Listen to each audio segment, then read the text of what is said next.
So considering that we have a good percentage of programmers here, so I'll first start with what kind of things that a programmer can do. It is not just writing the code. There are different kind of codes that you write. A game can be divided into two stuff. It can be divided into three things. 1, 2 and 3. Right? First is engine. The second is the gameplay. The third is user interface. All these things together actually creates a game. Okay. So if you consider again example of Angry Birds. So when you start the game, you don't see the birds directly, right? You have to navigate to the levels what you want to play. So you select the level and then you get inside the game, right? Then there is a gameplay, right? So you design the gameplay, okay fine. If the user moves his finger like this, then I should get that rope also behind.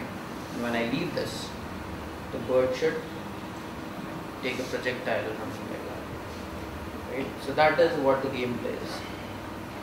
Now gameplay and engine are very tightly integrated, right?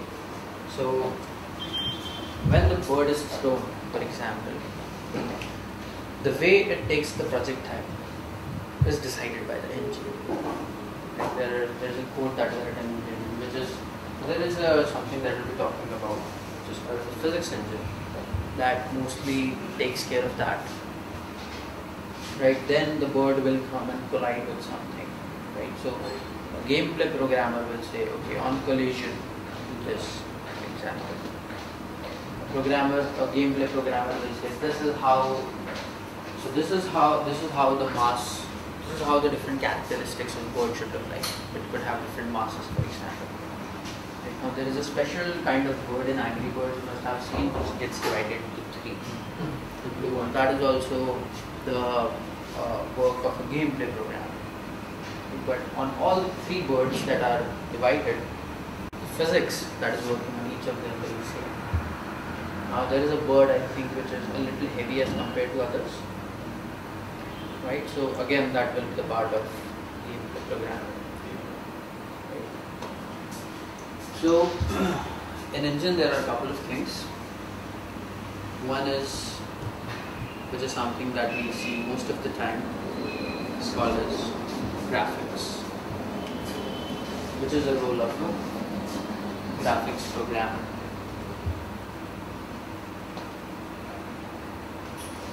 A graphics programmer will be responsible for writing the code in such a way that can be used again and again. So for example, I want to support real-time writing inside the game.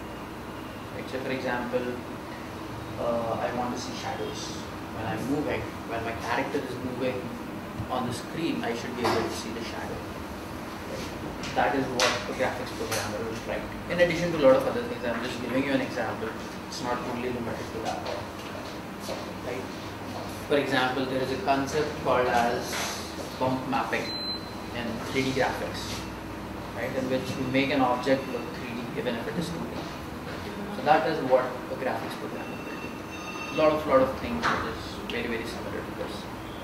Whatever you see on the screen, whatever graphics that you see on the screen, it is obviously created by an artist, but the one who got them into the game is a programmer.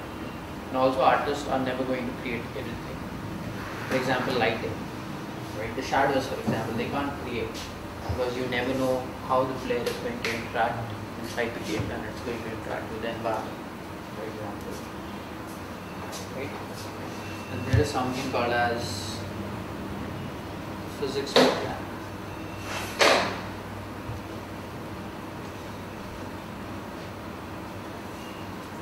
Physics programmer will be responsible for writing the algorithms which tries to simulate real world physics, for example.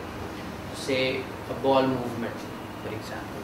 If I hit the ball, then it should be like this. If it is moving up, then after some time it should fall like this. Right? Then collision, for example. If there are two objects inside the game, or for example, assume, again consider an example, Angry Birds. Right? Now the bird is moving and it collides with the box, for example. Who will tell the game that there is a collision that happened? Right? So there are a lot of algorithms that detect that. The person who will be responsible for writing such algorithms will be a physics programmer. Again, when the boxes fall, how they interact with each other. So there is a collision that is happening again and again. When two boxes are on top of each other, then there is a collision happening. Right? For example, if you hit a little bit, and everything starts falling. Right? That is the rule of physics programming.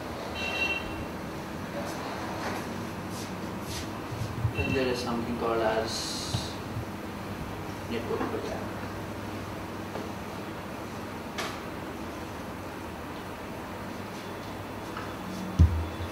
So we have created, so I'll give you an example of tennis game in this case because this really doesn't apply to Angry Birds. So for example, if you want to play a multiplayer game, right, in which you want to have people interact with each other in real time, say for example. So there is a lot of data that will be transferred because you want to make sure that your game is synchronized, right? Everybody should see the same stuff happening on the screen, right? Because if they don't see that, then that fails the purpose of multiplayer. Everybody is still playing. So that is the role of a network programmer. In addition to this, there are also different kinds of roles that a network